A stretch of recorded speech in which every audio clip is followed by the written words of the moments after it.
दोस्तों स्टडी 91 के online platform में आप सभी का बहुत बहुत स्वागत है। दोस्तों आज आप सभी के समक्ष बीपीएससी ट्री 4.0 परीक्षा को ध्यान में रखते हुए मैं हिंदी की क्लास को लेकर हाजिर हूं। जी हाँ दोस्तों, और आज हमारा 11वें नंबर का क्लास है। ठीक है, मैंने आपसे प्रॉमिस किया था कि दोस्तों 10 नंबर तक हम जो हिंदी व्याकरण को डिस्कस करेंगे और 11वें नंबर से मैं गद्यांश के सवालों को लेकर भी आऊँगा। तो आज मैं उन सवालों को भी शामिल किया हूँ। तो आइए देखते हैं कि आपकी तैयारी कितनी बेहतर हो पाई है, आप कितने सवालों का जवाब जो है सही दे पाते हैं और कितने जवाब आप गलत करते हैं। अपने साथ एक कॉपी कलम लेके बैठिएगा ताकि ये डिसाइड कर पाइए कि हाँ हमने जो है कितना जवाब दिया। आज की क्लास अगर आप अटेंड करते हैं तो पूरे 330 सवाल आपके तैयार हो जाएंगे। ज्यादा नहीं, एक दिन में 30 सवाल डिस्कस करते हैं। फटाफट आप इस सीरीज से जुड़ जाइए। पीछे के वीडियोस नहीं देखें तो देख लीजिए, क्योंकि पीछे का वीडियो देखने से पूरे 300 सवाल दोस्तों आपके तैयार हो जाएंगे। ठीक है, ध्यान दीजिएगा, हमने एक बीपीएससी ट्री 4.0 परीक्षा हेतु एक नया बैच भी लॉन्च किया है और एक ही बैच से आपका पीआरटी, मिडिल, सेकेंडरी और सीनियर सेकेंडरी ये चारों एग्जाम दोस्तों फतह हो जाएगा। इसके अलावा भारत का कोई भी एग्जाम जहां हिंदी के सवाल आएंगे, आप जान लीजिए वो भी इस बैच से कंप्लीट कर सकते हैं। ये इतने ज्यादा डिटेल में बैच जो है बताया जा रहा है, पढ़ाया जा रहा है। ठीक है, तो आइए स्टार्ट करते हैं। सबसे पहले आपके सामने एक लंबा चौड़ा गद्यांश है। एक बार गद्यांश पढ़िए, उसके बाद हम सवालों को सीधे हल करते हैं। चलिए गद्यांश पढ़ते हैं। गद्यांश तथा उन पर आधारित प्रश्नोत्तर को ध्यानपूर्वक पढ़िए। अगर न दिख रहा हो तो मैं पढ़ रहा हूं, आप सुनिएगा। हर बड़ा साहित्यकार साहित्य और विशेषकर शब्द की गरिमा और मर्यादा पर लड़ने मरने को तैयार रहता है। बच्चन जी यानी हरिवंश राय बच्चन जी की बात हो रही है। अमिताभ बच्चन के पिताजी बहुत बड़े लेखक थे। ठीक है, बच्चन जी के साथ भी कुछ ऐसा ही है। बच्चन जी ने जितना आदर अपने साहित्य का किया, उतना ही भारत तथा विदेशों के साहित्य का भी उन्होंने आदर किया। मतलब ऐसा नहीं कि वो इंडियन जो है लेखक थे तो वो जो है विदेशी साहित्य को जो है भला बुरा कहें या उसके बारे में जो है घृणा रखें, अपने मन में द्वेष रखें, ऐसा नहीं था। वो दोनों को दोस्तों आदर सम्मान देते थे। इसलिए समय समय पर अनुवाद संबंधी नीति बनाते हुए उन्होंने भाषा की गरिमा बनाए रखने पर बल दिया। देखिए, जब किसी चीज को ट्रांसलेट किया जाता है तो भाषा बहुत इंपॉर्टेंट है। ठीक है, भाषा, इंग्लिश में शब्दकोश तो कम है, हिंदी में शब्दकोश ज्यादा है, इसलिए भाषा पर ध्यान देना चाहिए। जैसे अगर मैं कहूं दोस्तों, एक छोटी सी एग्जांपल दूं मैं आपको। आपने कहा पिताजी को कभी कि तुम कहते हो कि तुम आओ खाना खा लो, आप चलिए खाना खा लीजिए, आप सम्मान के साथ। लेकिन आप शब्द के लिए इंग्लिश भाषा में कोई भी शब्द है ही नहीं, मतलब आपको यूं ही बोलना है। आप चाहे अपने बड़े को बोलिए, गुरु को बोलिए, पिताजी, दादाजी, सबको यूं बोलना है, तुम के अलावा कोई शब्द वहां पे नहीं है। इसीलिए कहा जा रहा है कि अनुवाद संबंधी नीति पर उन्होंने भाषा की गरिमा बनाए रखने पर दोस्तों बहुत बल दिया। उनका कहना था कि अंग्रेजी का अनुवाद बाजारू स्तर की हिंदी में करना हिंदी के साथ अन्याय है। मतलब जब कभी अनुवाद किया जाए तो बाजारू हिंदी की तरह अनुवाद न किया जाए कि जो ट्रांसलेट किया और जो उसका मीनिंग नहीं, उसको भाव के अनुसार दोस्तों उसका जो अनुवाद करना चाहिए, नहीं तो यह हिंदी के साथ अन्याय होगा। जब जब हिंदी अंग्रेजी के स्तर तक उठने की कोशिश करती है, और आप देखिए समाज में अगर हिंदी और अंग्रेजी के स्तर को देखिए तो एक चीज हमें ज्ञात होता है कि अंग्रेजी बोलने वाले को समाज में हमेशा ऊपर रखा जाता है, हिंदी वाले को बड़ा नीचे रखा जाता है। यानी हम अपनी भाषा को बोलते समय बड़ा दबा कुचला महसूस करते हैं और अंग्रेजी बोलने वाले को महान। तो ही लिख रहा है, कह रहा है कि जब जब हिंदी अंग्रेजी के स्तर तक उठने की कोशिश करती है तो उस पर तुरंत दोष लगाया जाता है कि हिंदी तो बड़ी कठिन है, बहुत क्लिष्ट भाषा है। और जब उससे घबराकर हिंदी अति सरलता की ओर जाती है तब उसे अपरिपक्व कह दिया जाता है। अगर सरलता की तरफ गई यानी आगे कुआं पीछे खाई, ये वाली हालत उसकी रहती है। ठीक है, बच्चन जी ने अपने गद्य और पद्य दोनों में ही एक सुंदर, सुगठित और सरल हिंदी का प्रयोग करके यह सिद्ध कर दिया कि आवश्यकता के अनुसार संस्कृत की ओर, किस ओर? संस्कृत की ओर झुकती हिंदी भी लोकप्रिय और लोकरंजक हो सकती है। ठीक है, यानी जिस हिंदी में संस्कृत के शब्द भी यूज किए जाएं तत्सम वाले, ठीक है, वो उसमें भी दोस्तों यहां पर समरसता और लोकप्रिय बन सकती है। ये पूरा का पूरा गद्यांश। अब सवाल देखते हैं। 301 नंबर का सवाल है, कह रहा गद्यांश के अनुसार बच्चन जी के विषय बच्चन जी के विषय में कौन सा कथन सत्य है, जो सही है वो आपको बताना है। कह रहा वे केवल अपने साहित्य का ही आदर करते हैं, नहीं भैया, वो चाहे हिंदी साहित्य हो चाहे अंग्रेजी साहित्य, दोनों का आदर करते हैं। वे केवल विदेशी साहित्य का आदर करते नहीं। कह रहा है मैं जितना आदर अपने साहित्य वे जितना आदर अपने साहित्य का करते थे उतना ही आदर भारत और विदेशी साहित्य का भी करते थे। तो ये बिल्कुल सही हो जाएगा। कह रहा अंग्रेजी भाषा की गरिमा बनाए रखने पर बल दिया, इससे क्या मतलब है? ठीक है, तो ऑप्शन नंबर 3 चूज कीजिए, ये आपका इस गद्यांश के लिए बिल्कुल सही जवाब हो जाएगा। ठीक है, ऐसे ही अगले पे आइए। करा कि अब देखिए यहां पे दिया भी, मैं आपको दिखा दूं। ठीक है, अगर आप बात करेंगे तो देखिए लिखा है बच्चन जी ने जितना आदर अपने साहित्य का किया है उतना ही भारत तथा विदेशी साहित्य का भी किया। ये दोस्तों यहां से पहला नंबर उत्तर बन गया। अगला दे रहा अनुवाद संबंधी नीति बनाते समय बच्चन जी ने किस बात पर अधिक बल दिया? करा अपने साहित्य के प्रचार प्रसार पर, ऐसी कोई बात नहीं है। विदेशी साहित्य के प्रचार पर, ऐसी भी नहीं है। आम बोलचाल की भाषा पर, ऐसा भी नहीं है। भाषा की गरिमा बनाए रखने पर, इस पे दोस्तों बल दिया। देखिए यहां दिखा देता हूं मैं आपको। करा समय समय पर अनुवाद संबंधी नीति बनाते समय भाषा की गरिमा बनाए रखने पर दोस्तों बल दिया है। ये दोस्तों इसका जो है इस आधार पर ऑप्शन नंबर 4 जो है बिल्कुल सही जवाब हो जाएगा। ये आप याद रखेंगे। करा अंग्रेजी से हिंदी में अनुवाद किए जाने के संदर्भ में बच्चन जी क्या चाहते थे? करा अनुवाद विपणन योग्य हिंदी में, विपणन माने जानते क्या होता है? विपणन, जो शब्द लिखा है विपणन का तात्पर्य होता है बाजारू। ठीक है, तो लिखा है, इसका मतलब बता रहा है कि अनुवाद बाजारू योग्य हिंदी में होना चाहिए, नहीं होना चाहिए। अगर हो रहा तो वो अन्याय है, ये कहा था उन्होंने। कहा अनुवाद विपणन योग्य हिंदी में कतई नहीं होना चाहिए, अनुवाद ही नहीं होना चाहिए, या संस्कृत की बात नहीं कहा। उन्होंने कहा कि अनुवाद हो लेकिन यह बाजारू हिंदी में अनुवाद ना हो, भाव को ध्यान में रख करके हिंदी में अनुवाद होना चाहिए। ठीक है, ये दोस्तों कहा गया। तो यहां पर ऑप्शन नंबर 2 इस आधार पे क्या हो जाएगा? सही उत्तर हो जाएगा। ठीक है, देखिए यहां पे हाईलाइट भी कर देता हूं मैं। ठीक है, उन्होंने बाजारू की तरफ दोस्तों बताया यहां पर कि उनका कहना था कि अंग्रेजी का अनुवाद बाजारू स्तर की हिंदी में करना हिंदी के साथ अन्याय है। ये करा कि बच्चन जी के अनुसार किस प्रकार की हिंदी लोकप्रिय और लोकरंजक हो जाती है? आम बोलचाल वाली हिंदी नहीं, उर्दू वाली नहीं, संस्कृत की ओर जो झुकी हुई हिंदी रहती है वो दोस्तों लोकरंजक हो जाती है और लोकप्रिय भी बन जाती है। ठीक है, ये समय के साथ होता है। तो ऑप्शन नंबर 3 दोस्तों इसका बिल्कुल सही जवाब है। करा लोकप्रिय अर्थात लोक का प्रिय, लोक का प्रिय नहीं दोस्तों, लोगों में प्रिय, लोगों में प्रिय होता है। ठीक है, क्या होना चाहिए? लोगों में प्रिय। और लोगों में प्रिय जो शब्द है ये तत्पुरुष समास है, और तत्पुरुष में भी कैसा तत्पुरुष है दोस्तों?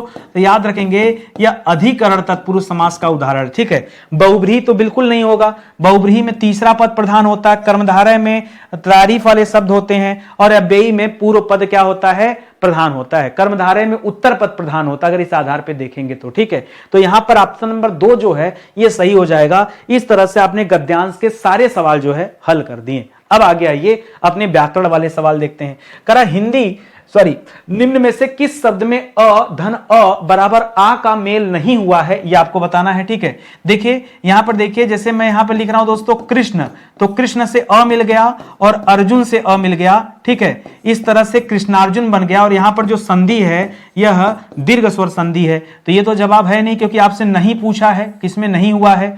सावधान में क्या हो जाता है? सधन अवधान हो जाता है, तो स से मिल गया और अवधान से मिल गया। यहां भी दोस्तों दीर्घ संधि है, लेकिन कोई मतलब ही नहीं है। विद्यार्थी को देखते हैं, विद्या में दोस्तों की जगह आ मिल रहा है, ध्यान दीजिएगा, विद्या में की जगह आ मिल रहा है, और अर्थी में दोस्तों मिल रहा है। तो यहां आ धन होगा तो आ ही, लेकिन दोस्तों और दीर्घ संधि है, लेकिन यहां आ गया है, जबकि आपसे क्या कहा है?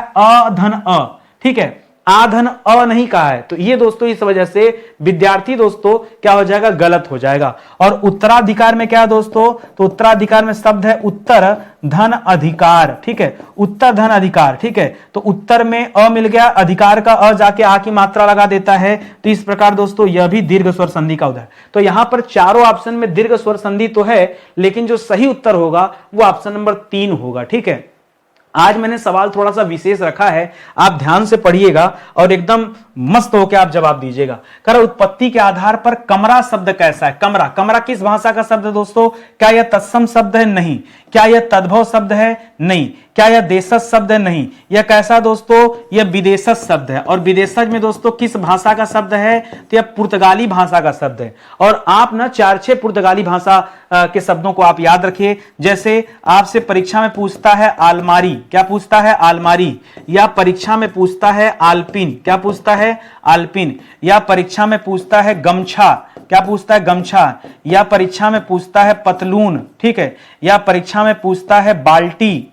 या परीक्षा में पूछता है गमला, ठीक है। गमछा और गमला दोनों याद रखेंगे। तो ये जो शब्द मैं आपको बता रहा हूं ये सभी पुर्तगाली शब्द हैं। क्या है? ये पुर्तगाली शब्द। और बार बार दोस्तों यहां से सवाल बनता रहता है। तो यहां कमरा भी आप याद रखेंगे। यह भी कमरा जो शब्द है दोस्तों, यह भी क्या है? पुर्तगाली शब्द है। उस कमरे में अलमारी, वो भी पुर्तगाली शब्द है। तो इस तरह से आप याद रखेंगे। करा योग रूढ़ शब्द का चयन कीजिए। दोस्तों 3 तरह का होता है, ठीक है। शब्द रूप में आप 3 तरह के शब्द पढ़ते हैं। रूढ़ शब्द जिसका खंडन न किया जा सके, यौगिक शब्द जो 2 सार्थक शब्दों के योग से बनता है, और योग रूढ़ शब्द जहां पर्यायवाची का बोध होता है। तो त्रिनेत्र दोस्तों आपका सही जवाब हो जाएगा, क्योंकि त्रिनेत्र किसे कहा जाता है? महादेव को कहा जाता है। और जहां कहीं दोस्तों पर्यायवाची आपको दिखे, आप समझ जाइए कि यही क्या होता है? योग रूढ़ होता है। पर्यायवाची दोस्तों पहचान होती है, ठीक है।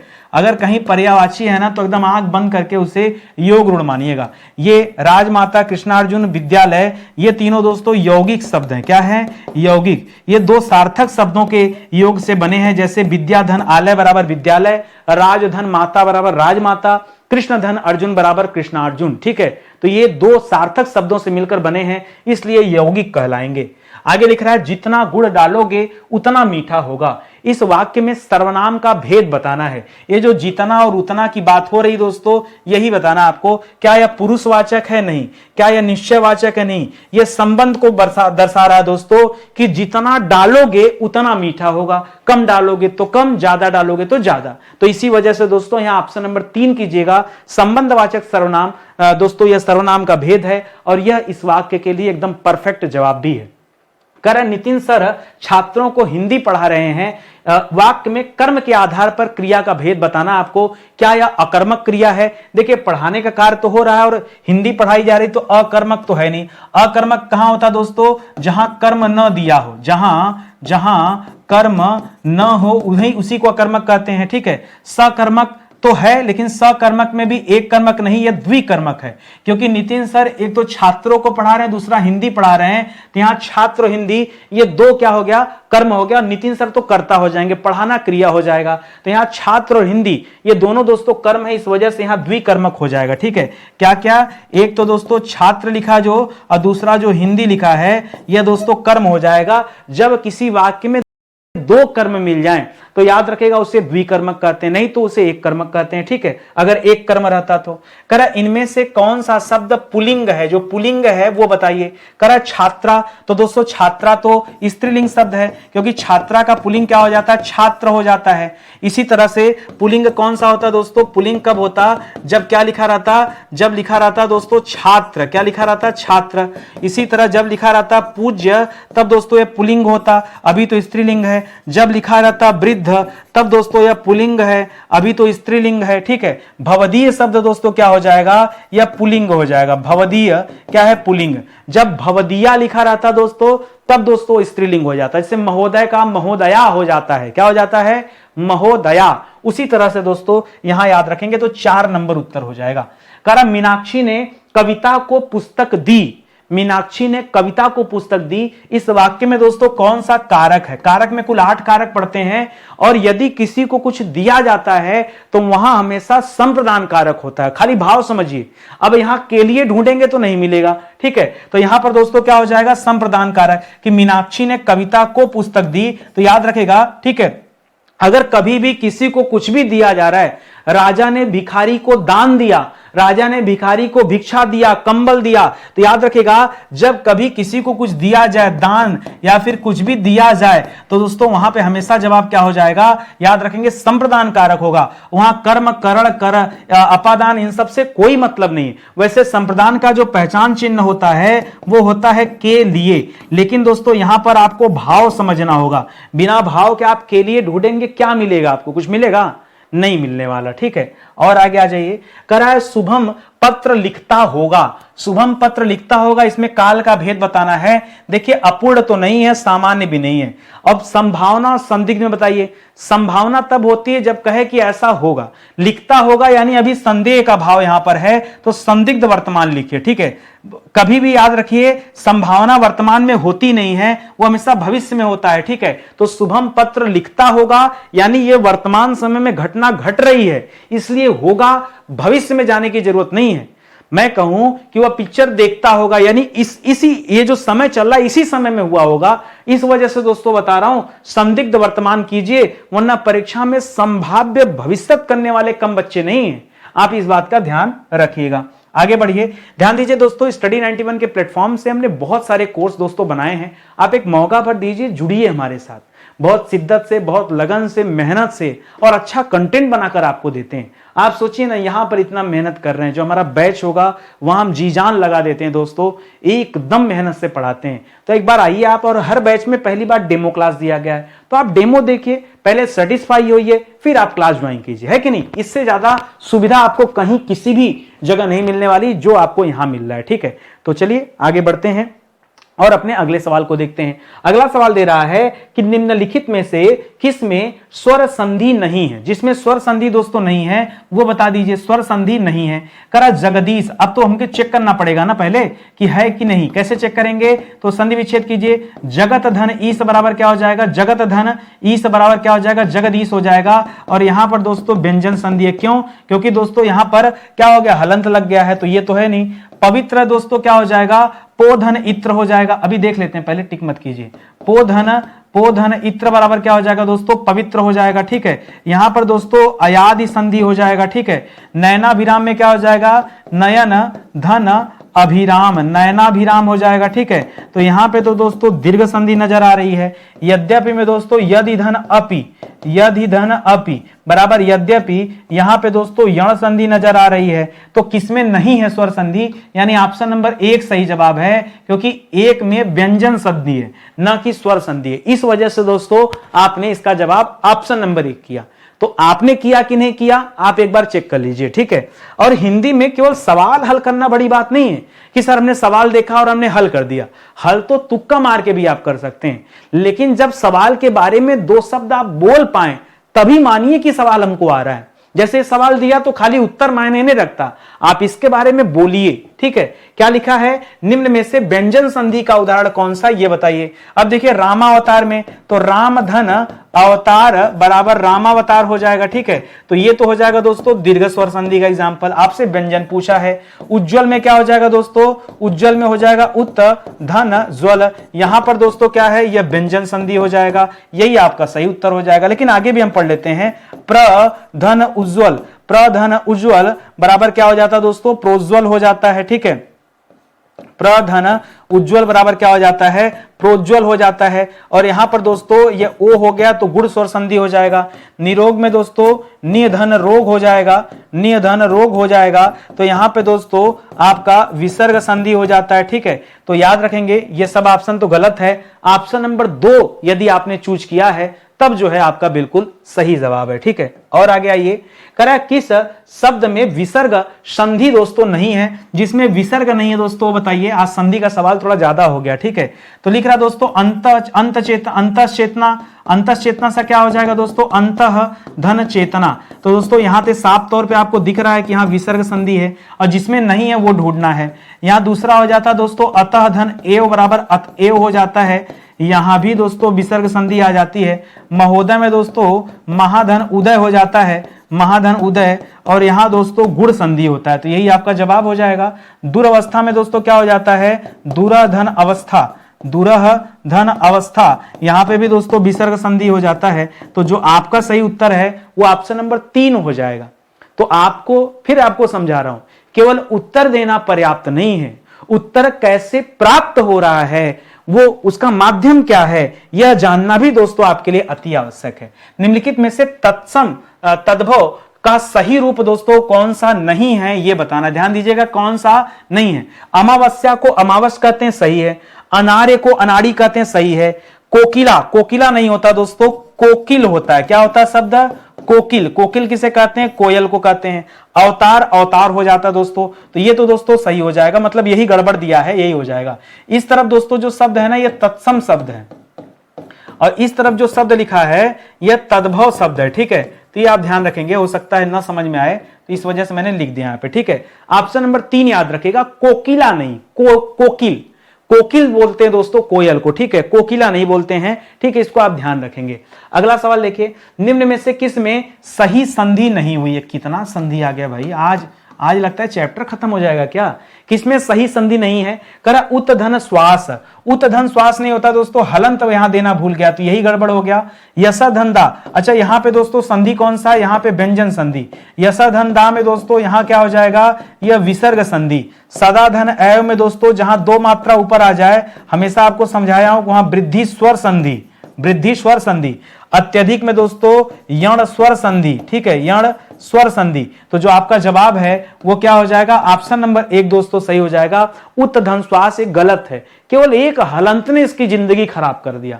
हलंत लग गया होता तो दोस्तों ये उत्तर कभी गलत नहीं होता। आगे बढ़िए, करण निम्न में से करण तत्पुरुष का उदाहरण किसमें नहीं है, यह पहचान के बताइए। करण तत्पुरुष मतलब कर्ता ने कर्म को करण से, यानी यहां दोस्तों कोई से विभक्ति दोस्तों देखने को मिलेगी। जैसे हस्त लिखित, तो हस्त द्वारा, हस्त से लिखित या हस्त द्वारा लिखित, ये तो है। तुलसी कृत मतलब तुलसी द्वारा कृत, ठीक है, हस्त द्वारा लिखित। देखिए चाहे से आ जाए चाहे द्वारा शब्द आ जाए, एक ही बात है, माध्यम की बात होती है ना। ठीक है, तो हस्त द्वारा लिखित, ठीक है। तुलसी द्वारा कृत, तुलसी द्वारा कृत, कृत मतलब रचा गया, कृत मतलब क्या होता है?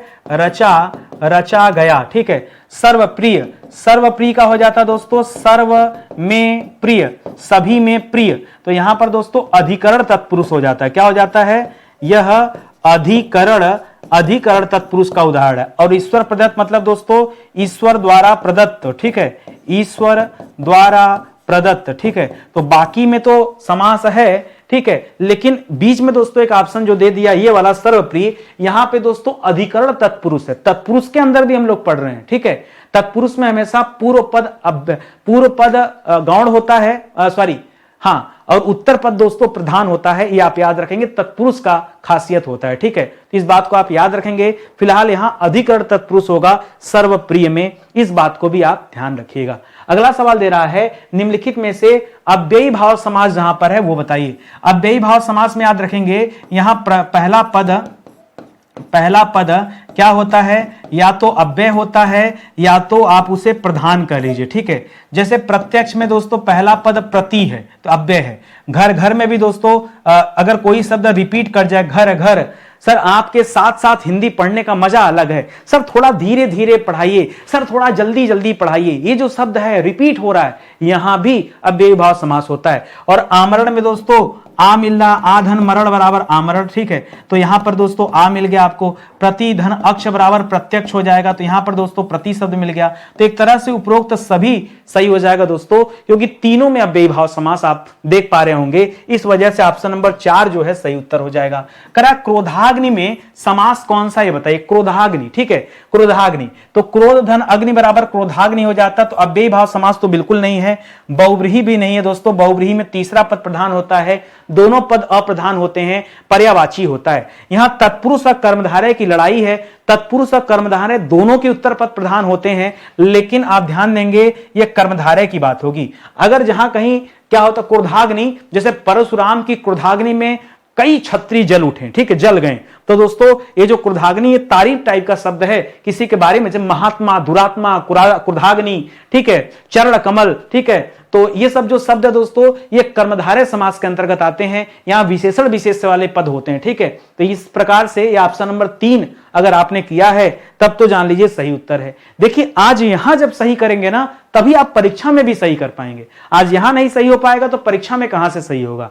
कर द्वंद्व समास किसमें नहीं है ये बता दीजिए। द्वंद्व समास किसमें नहीं है? देखिए धर्माधर्म में देखेंगे तो आपको मिलेगा धर्म धर्म अधर्म, ये 2 शब्द मिलेगा। ठीक है, जलवायु में दोस्तों आपको क्या मिलेगा? जलवायु, ये 2 शब्द मिलेगा।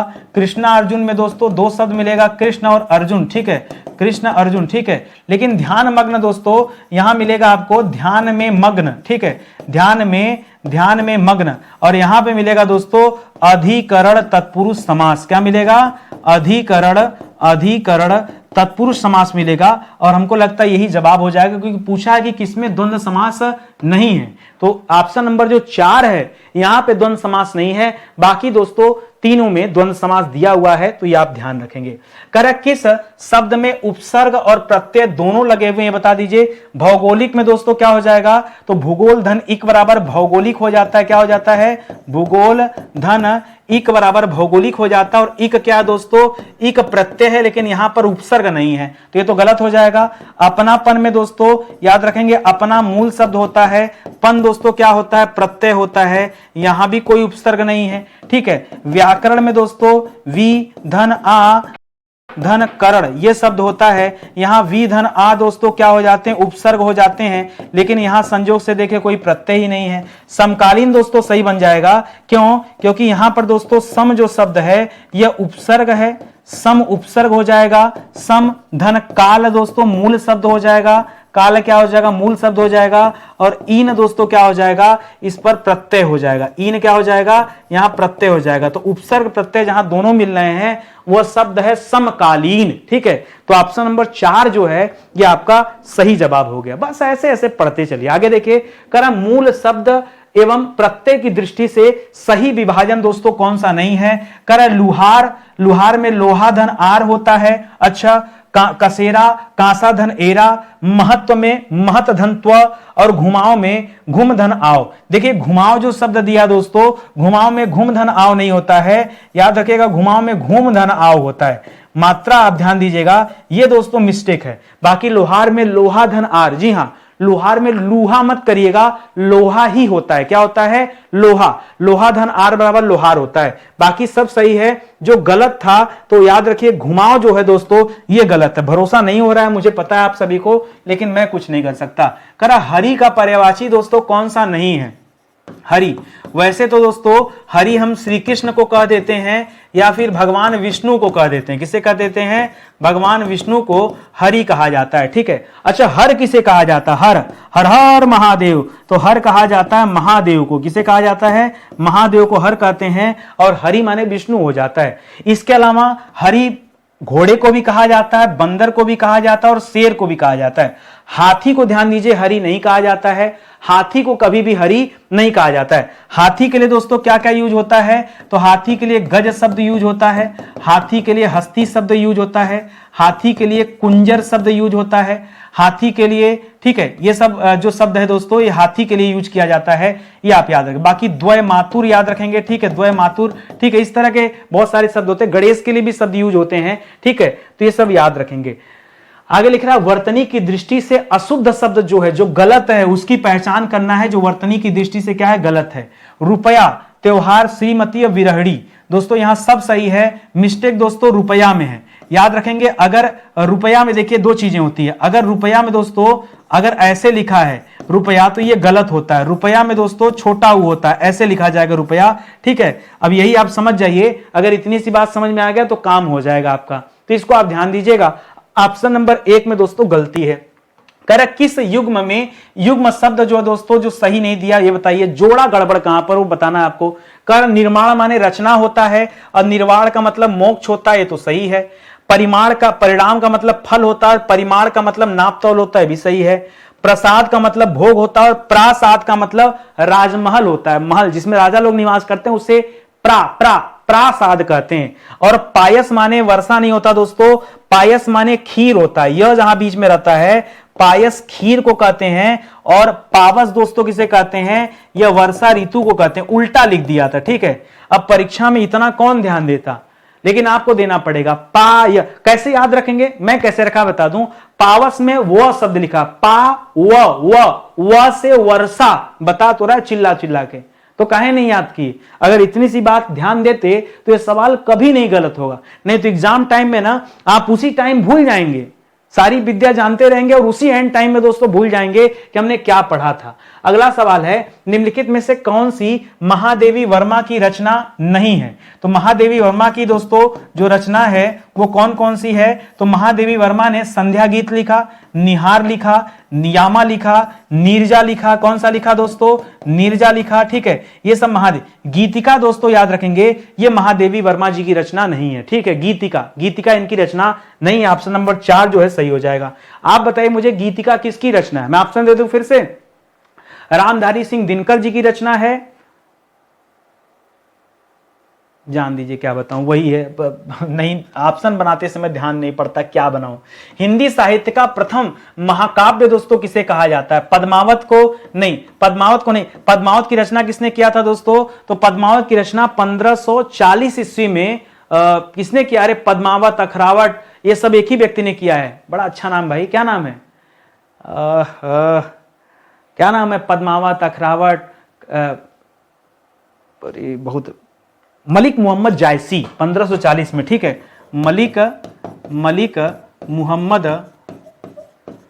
मोहम्मद जायसी की दोस्तों रचना है ये, ठीक है। लेकिन ये नहीं है। जय संहिता दोस्तों वैसे तो महाभारत को कहा जाता है, ठीक है, जिसकी रचना वेद व्यास जी ने किया, ये भी जवाब नहीं। रामायण भी नहीं। पृथ्वीराज रासो आप याद रखेंगे, इसे पहला महाकाव्य कहा जाता है, और इसकी रचना चंद बरदाई ने किया है। किसने किया है, चंद बरदाई ने किया है, जो पृथ्वीराज चौहान तृतीय के कार्यकाल में रहते थे, जिसके समय में मोहम्मद गौरी ने भारत पर हमला किया था। तराइन का प्रथम युद्ध जो 1191 और तराइन का द्वितीय युद्ध जो 1192 में लड़ा गया था, उस समय दोस्तों यह पृथ्वीराज चौहान के दरबारी इतिहासकार थे। इन्हीं की कृति है पृथ्वीराज रासो, जिसे हम हिंदी साहित्य का पहला महाकाव्य मानते हैं। हिंदी साहित्य का पहला महाकाव्य का दर्जा दोस्तों इसे दिया गया है। आगे देखिए, करा वाक्यांश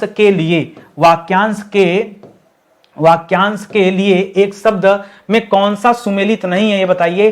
कर वह जो पहले जन्मा हो उसे अग्रज कहते हैं, बिल्कुल सही है। वह जो दिखाई न दे उसे अदृश्य कहते हैं, ये भी सही है। वह जो दूर की बातें सोच सके अदूरदर्शी नहीं भाई। अगर दूर की सोच रहा है तो यहां लिखिए अग्र सोची, ठीक है। अगर दूर की देख रहा है तो कहिए दूरदर्शी, ठीक है। तो ये आप याद रखेगा, ये जवाब होगा। तो यहां ऑप्शन नंबर 3 ही गड़बड़ है दोस्तों।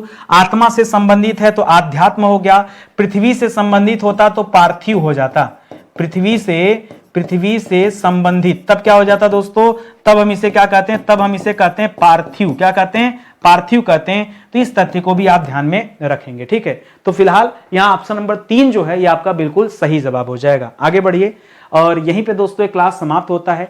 हिंदी की तैयारी तो यहां से हो जा रही है। कई बार मन में आता है सब जीएस कहां से पढ़ें, तो जीएस देखिए मैंने पूरा पढ़ा दिया है। Ancient, medieval, modern, polity, world geography, ये 5 बड़े विषय मैंने पढ़ा दिया। कितने लेक्चर में, तो दोस्तों अब तक दोस्तों 385 प्लस लेक्चर आपको दिए जा चुके हैं। आप आइए पढ़िए। अब तक क्लास में दोस्तों 11,500 प्लस सवाल, जैसे आप 30 सवाल आप पढ़े ना, तो आज 330 सवाल आपके थे। ऐसे 11,500 सवाल ये पूरा निःशुल्क पढ़ाया गया है। तो सुबह के 9 बजे दोस्तों आप रेडी रहिए। कभी कभी रात को 9 बजे क्लास आती है, अगर सुबह नहीं आ पाती है तब दोस्तों रात को आती है, ठीक है। तो ये 9 बजे आप रेडी रहिए। पूरा जीएस दोस्तों पढ़ाया गया, यहीं से जीएस आपका कवर हो जाएगा, ठीक है। अगर आप जो है पढ़े, चाहे ऑनलाइन पढ़ रहे हो, ऑफलाइन पढ़ रहे हो, जैसे भी पढ़ रहे हैं, सेल्फ स्टडी कर रहे हैं, लेकिन मेरे इस बैच को आप ज्वाइन कीजिए, जीएस वाले बैच को। कमाल की तैयारी आपकी हो पाएगी, ठीक है। तो चलिए आज का सेशन यही समाप्त होता है। मिलते हैं दोस्तों अगले लेक्चर में। तब तक के लिए बहुत बहुत धन्यवाद आप सभी का। जय हिंद, जय Bharat. Thank you so much.